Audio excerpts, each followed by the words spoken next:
Merci, Président. Une délibération importante.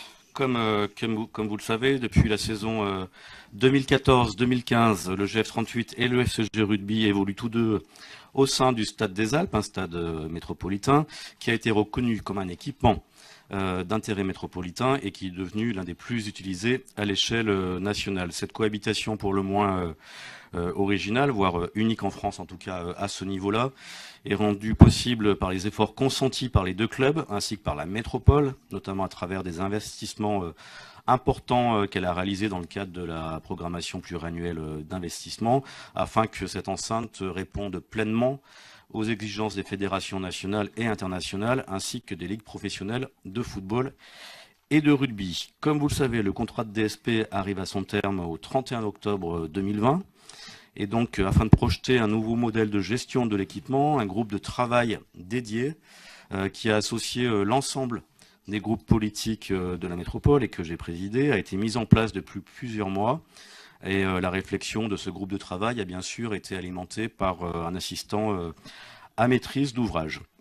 Ce groupe de travail a recherché un futur mode de gestion qui permette de diminuer pour la métropole le coût résiduel de portage du stade, ou à minima de ne pas l'accroître. On a beaucoup parlé des chiffres, du reste à charge pour la métropole sur ce stade. Donc, premier objectif, c'est de diminuer la charge pour la métropole, de garantir un bon niveau d'entretien et de maintenance de l'équipement, d'impliquer les clubs dans la gestion quotidienne du stade et de les responsabiliser sur les investissements à réaliser et sur les coûts d'exploitation.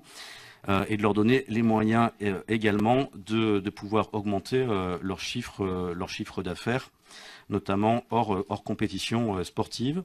Et dernier élément, de disposer du stade pour l'organisation d'événements nationaux ou internationaux, comme on a pu le faire dernièrement avec le France-Angleterre qui a accueilli plus de 13 000 spectateurs et spectatrices au Stade des Alpes.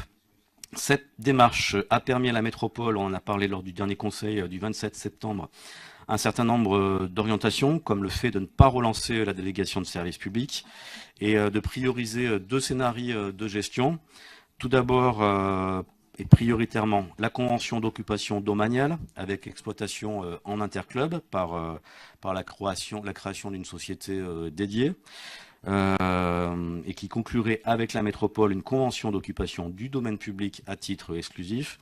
Et puis notre plan B, si je puis dire, était la régie qu'on a connue auparavant sur ce stade des Alpes, exercée au moyen de marchés de prestations si la convention d'occupation domaniale ne pouvait aboutir.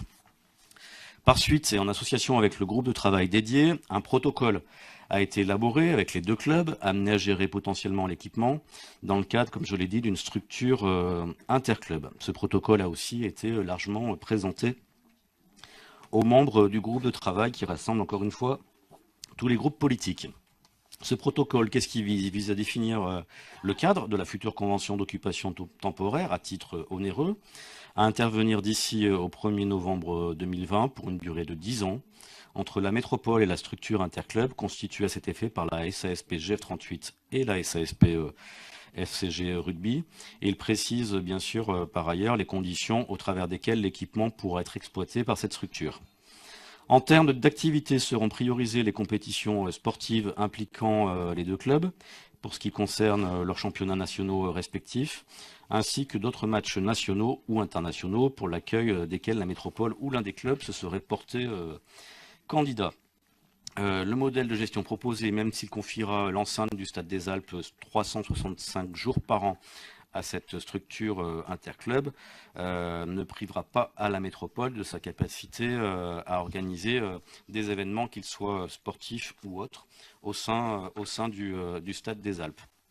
S'agissant de la répartition des frais de fonctionnement et des responsabilités en matière d'exploitation, la structure qui fédère les deux clubs assumera l'ensemble des charges d'exploitation, y compris l'entretien de la pelouse, les fluides, ainsi que l'entretien et la maintenance de niveau 1 et 2 de la norme prévue pour ce type d'équipement, et la métropole assumera pour sa part, là aussi suivant les normes en vigueur, les niveaux 3, 4, 5.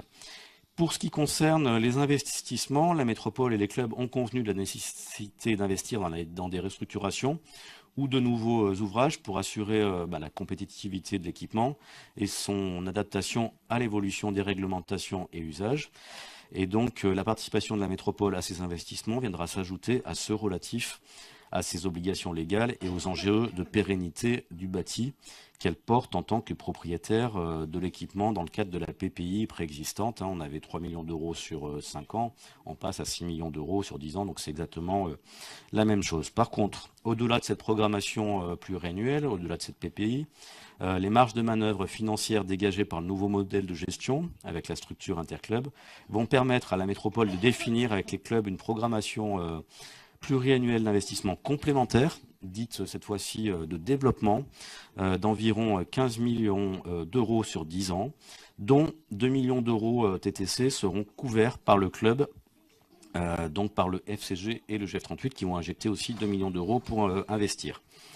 La métropole et les deux clubs ont donc pu nouer dans le cadre de ce dispositif un véritable partenariat, invitant les deux clubs à assumer avec la collectivité les charges d'exploitation du stade et à investir sur le développement de leur outil de production en complémentarité avec la métropole. Et celle-ci, grâce à ce modèle vertueux, pourra, comme je l'indiquais, réinvestir les économies de gestion réalisées pour accroître le développement, l'attractivité, la compétitivité d'un équipement qui profitera tant au club qu'aux habitants et visiteurs de notre territoire.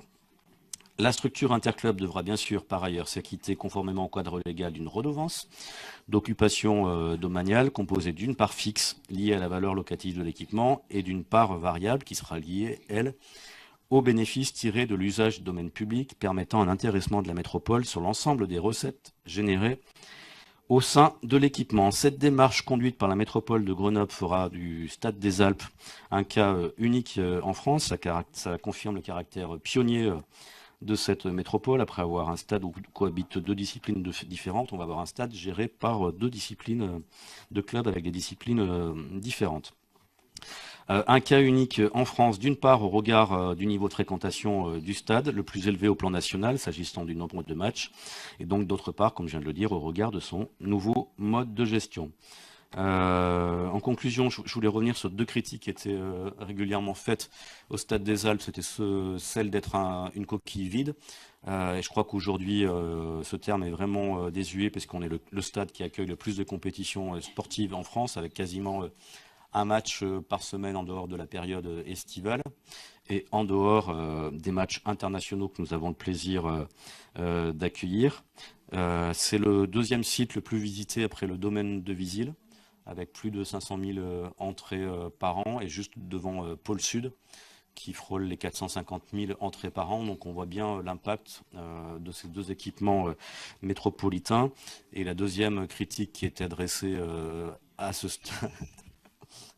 stade était son coût, pour le coût résiduel de fonctionnement pour la métropole. Et le nouveau modèle de gestion qu'on vous propose divise par deux quasiment le coût de fonctionnement pour la métropole, même si cet argent, et c'est tant mieux, et je m'en réjouis, que cet argent soit réinvesti au service du sport et d'un équipement métropolitain qui compte sur le territoire.